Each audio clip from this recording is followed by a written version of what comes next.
बिस्मिल्लाहिर्रहमानिर्रहीम। अस्सलामु अलैकुम स्टूडेंट्स, मैं आज आपके लिए लेक्चर नंबर 5 लेकर आया हूँ।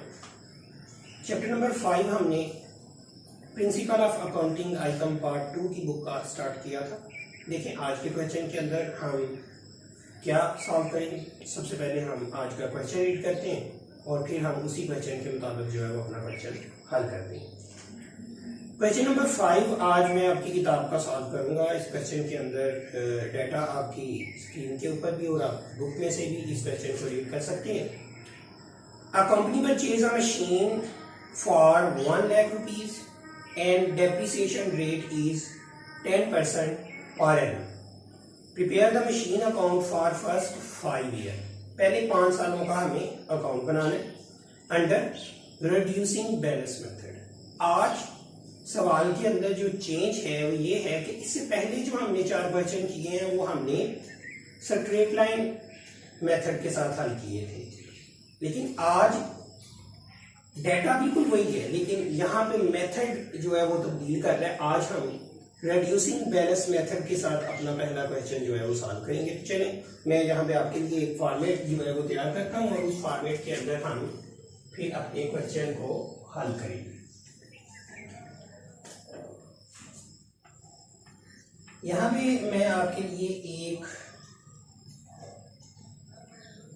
टी अकाउंट, क्योंकि हमने ये लेजर अकाउंट के अंदर डेप्रिसिएशन के सारे क्वेश्चन सॉल्व करने हैं, तो मैं यहाँ पे आपके लिए एक लेजर का फॉर्मेट बना रहा हूँ जिसमें ये मैंने डेबिट साइड पे अमाउंट और डेट और रेफरेंस का कॉलम जो है वो जनरेट कर लिया। अब यही कॉलम आपको पता है फॉर्मेट सेम रहना है, जो पहले हम बना रहे थे वही फॉर्मेट इस मेथड के अंदर भी यूज होगा। जस्ट मैंने आपको लास्ट टाइम भी बताया था कि जस्ट कैलकुलेशन में फर्क आएगी, सवाल की प्रेजेंटेशन में, सवाल को देखने में आपको कोई फर्क नजर नहीं आएगा। तो ये मैं आपके लिए एक फॉर्मेट जो है मैंने यहाँ पे तैयार किया है, जिसके अंदर आप ये मैं हेडिंग लाइन जो है वो ड्रा कर रहा हूँ और फिर हम हेडिंग लिख के इस क्वेश्चन का आगाज करते हैं। आपको पता है सबसे पहले हमें बनाने के लिए यहाँ पे जो है वो बोला गया है कि आपने मशीनरी अकाउंट जो है वो बनाना है। तो ये मशीनरी अकाउंट्स के लिए मैं यहाँ पे एक फॉर्मेट बना रहा हूँ जिसमें ये डेबिट साइड है और डेबिट साइड पे मेरे पास कैश का कॉलम मौजूद है और फिर रेफरेंस का और ये अमाउंट्स आ जाएंगी डेबिट। इसी तरह फिर क्रेडिट साइड पे मेरे पास कॉलम मौजूद है और रेफरेंस और फिर ये मेरे पास अमाउंट्स और ये क्रेडिट साइड है। यहाँ पे सवाल के अंदर भी जैसे पहले सवाल में जो स्ट्रेट लाइन का किया था उसमें भी डेट मौजूद नहीं थी, यहाँ पे भी डेट मौजूद नहीं है। तो आप क्या करोगे, आप यहाँ पे फर्स्ट ईयर लिख लोगे। हमने ये मशीन खरीदी है तो ये कैश की वजह से यहाँ पे 1 लाख रुपीज आप ऐड कर दोगे, आपका एसेट इंक्रीज हो जाएगा। अब इसी साल के एंड पे यानी 31 दिसंबर पे आपने इस एसेट को डेप्रिसिएट करना है, तो हम डेप्रिसिएशन में करेंगे। डेप्रिसिएशन का रेट गिवन है, 1 लाख रुपए की आपकी मशीन है और 10% डेप्रिसिएशन का जो है वो रेट आपके सवाल में गिवन है। तो 10% पहले साल जो है वो डेप्रिसिएशन आ जाएगी। आपको भी ये सवाल तो बिल्कुल उसी तरीके से चल रहा है जैसे पहला सवाल हम लिखे, तो सेम एज इट इज वैसे ही ये सवाल जो है चलेगा। आप इसका यहाँ पे बैलेंस कर देते हो, 1 लाख टोटल आ जाएगा। आपको पता है डेबिट साइड का टोटल ही बड़ा होता है क्योंकि एसेट अकाउंट है।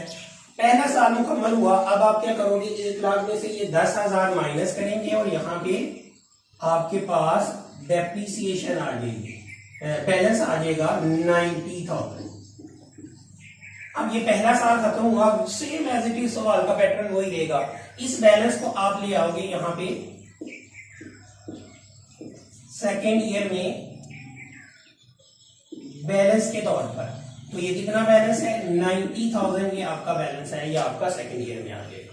अब फिर 31 दिसंबर को आपको इस अकाउंट को क्लोज करना है, और जब आप क्लोज करोगे तो आप डेप्रिसिएशन करके क्लोज करते हो।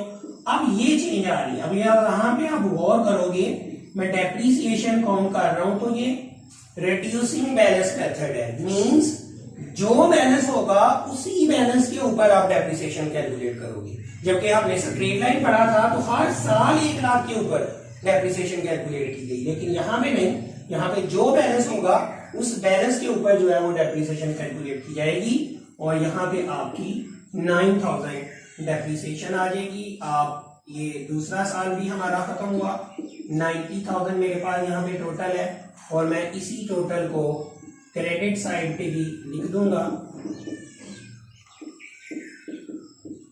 और मेरे पास 2 सालों के बाद मशीन का बैलेंस हो जाएगा 81,000। ये हमारा थर्ड ईयर स्टार्ट होगा, तो वहां पे मैं इसे बैलेंस के तौर पर ब्रॉट डाउन करूंगा 81,000, और फिर मुझे इसे 31 दिसंबर को डेप्रिसिएट करना है। तो अब ये फिर चेंज आप देखें, कितना बैलेंस है 81,000, तो डेप्रिसिएशन की फिर हम 81,000 का 10% मालूम करेंगे, तो ये डेप्रिसिएशन जो है वो रिड्यूस होती जाएगी, रिड्यूसिंग बैलेंस मेथड। पहले 10,000 आई, फिर 9,000 आई, और अब ये 8100 आपके पास जो है वो डेप्रिसिएशन आ गई है। ये तीसरा साल भी मेरा कंप्लीट हुआ, 81,000 टोटल। यही टोटल मैं क्रेडिट साइड पे लिख दूंगा 81,000, और मैं यहां पे इस सवाल को बैलेंस कर दूंगा। 81,000 में से जब आप लेस करोगे 8100 तो 72,900 मेरा बैलेंस होगा, जो कि मेरे पास यहाँ पे 4th ईयर के स्टार्ट में आ जाएगा 72,900, जिसे मैं 31 दिसंबर को डेप्रिसिएट करूंगा। तो जब मैं इसे डेप्रिसिएट करूंगा तो अब फिर आप जरा देखेंगे 72,900 बैलेंस है, तो अब इसकी डेप्रिसिएशन कैलकुलेट की जाएगी, जो कि 72,90 डेप्रिसिएशन आएगी। अब मैं इस साल को भी यहाँ पे क्लोज कर देता हूँ 72,900। ये मेरे 4 साल जो है यहाँ पे कंप्लीट होके क्लोज हो गए हैं 72,900।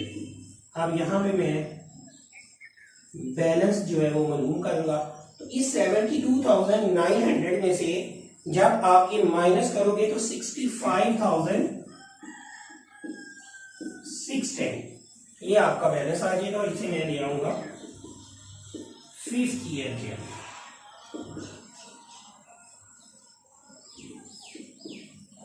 65,610, और फिर मैं इसे 31 दिसंबर को डेप्रिसिएट करूंगा। 65,610 की जब हम डेप्रिसिएशन मालूम करेंगे तो वो आएगी 6,561, और फिर मैं इसे अपने बैलेंस को क्लोज कर दूंगा। 65,610 मेरे पास टोटल है 5वें साल के बाद, और यही 5वें साल का टोटल आप क्रेडिट साइड में भी मेंशन कर दोगे 65,610, और फिर हम अपना आंसर फाइंड आउट करेंगे। 65,610 में से 6,561 जब आप लेस करोगे तो 59,049 ये हमारे पास यहाँ पे बैलेंस आ जाएगा, और इसको मैं यहाँ पे 6th ईयर में बैलेंस के तौर पर यहाँ पे लिख दूंगा 59,049, जो कि मेरे इस सवाल का आंसर है। तो यूं ही हमने ये अपना क्वेश्चन नंबर 5 जो है वो आज 5वें लेक्चर के अंदर सॉल्व किया है। चेंज एक दफा मैं दोबारा आपको रिपीट कर देता हूँ। क्या चेंज आई है, आपने यहाँ पे गौर करना है वर्किंग के अंदर कि 1 लाख रुपीज पे पहले साल डेप्रिसिएशन हुई, दूसरे साल 90,000 बैलेंस था उस पे डेप्रिसिएशन हुई, तीसरे साल 8100 था उस पे डेप्रिसिएशन हुई, चौथे साल 72,900 था फिर उस पे डेप्रिसिएशन हुई, और 5वें साल में 65,610 था उस पे 10% रेट दिया गया। और लेकिन अगर ये स्ट्रेट लाइन होता तो कॉन्स्टेंटली ये इन पांचों जगहों पे आपको 1 लाख नजर आता। ये फर्क है स्ट्रेट और रिड्यूसिंग बैलेंस मेथड डेप्रिसिएशन। तो आपने इस क्वेश्चन को समझा होगा, मैं उम्मीद करता हूँ आपने अंडरस्टैंड किया होगा। फिर भी आपके माइंड के अंदर अगर कोई क्वेश्चन कोई थ्योरी मौजूद हो तो आप मजीद डिस्कशन के लिए मुझे कांटेक्ट कर सकते हैं। मेरा कांटेक्ट नंबर, ईमेल आईडी आपको मिल जाएगा वीडियो के अंदर। आप इस चैनल को सब्सक्राइब करें ताकि आपको हर नए आने वाले वीडियो का नोटिफिकेशन मिलता रहे। तो इंशाअल्लाह नेक्स्ट क्वेश्चन में इसी चैप्टर का अगला क्वेश्चन लेकर मैं हाजिर होऊंगा। तब तक के लिए इजाजत दें। अल्लाह हाफिज।